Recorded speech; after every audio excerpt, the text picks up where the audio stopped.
Assalamualaikum warahmatullahi wabarakatuh. Perkenalkan, nama saya Java Satria Arlana dengan NIM L1A11935. Saya dari R004. Di sini saya akan menjelaskan tentang ancaman yang terdapat pada Taman Nasional Gandang Dewata. Yang pertama sekali saya akan menjelaskan dulu, Taman Nasional Gandang Dewata adalah Taman Nasional ke-53 di Indonesia yang ditetapkan Menteri Lingkungan Hidup dan Kehutanan dengan SK nomor 773 tanggal 3 Oktober 2016 dengan luas 180.078 hektar dan dideklarasikan pada tanggal 5 April 2017. Gunung Gandang Dewata ini berada di Sulawesi Barat, kerap disebut sebagai hutan perawan.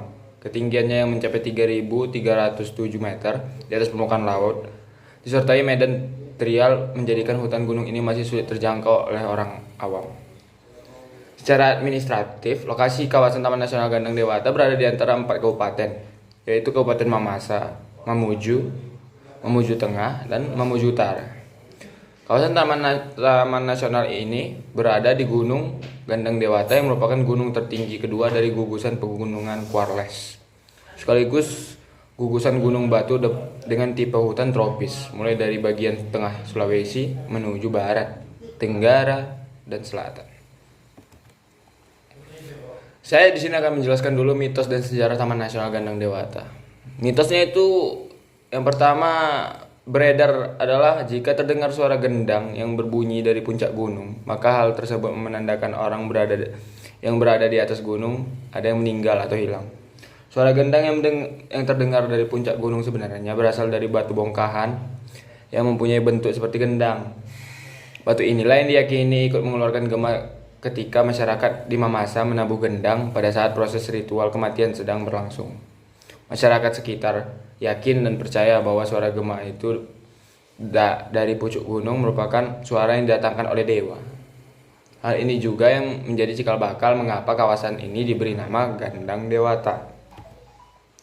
Sejarahnya, pada tahun 2008 silam, para tokoh penting dalam pemerintahan Provinsi Sulawesi Barat mengajukan upaya untuk menjadikan kawasan Gandang Dewata sebagai Taman Nasional Gandang Dewata. Hal ini juga didukung oleh berbagai pihak yang mempunyai peran penting dalam urusan pembentukan Taman Nasional.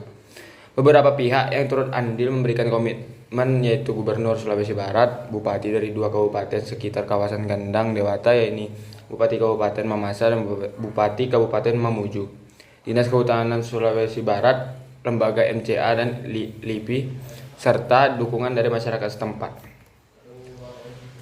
Nah, karena hutan ini sudah saya jelaskan dari awal masih perawan, yang pertama itu ancamannya terdapat dari campur tangan dari orang luar. Kenapa saya berkata begitu? Karena orang di dalam di kawasan Gandang Dewata tersebut masih menjaga kelestarian alamnya.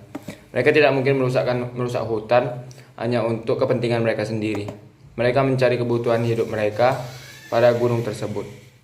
Jadi menurut saya tidak mungkin mereka merusak hutan mereka sendiri, di mana di situ mereka beraktivitas dan mereka tinggal. Dan di di Taman Nasional Gandang Dewata sendiri itu masih terdapat banyak hewan-hewan endemik.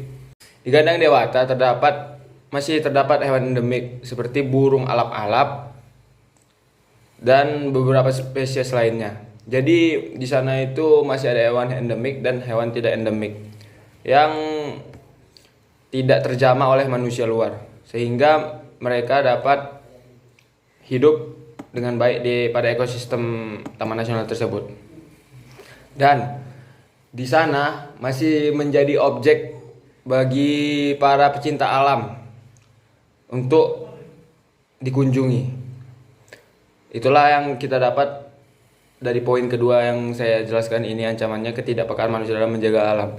Jadi ketika grup pecinta alam nanti mendatangi tempat itu, pasti mereka akan melihat keindahan alam tersebut dan menjaga alam, masih akan menjaga alam tersebut agar tidak rusak.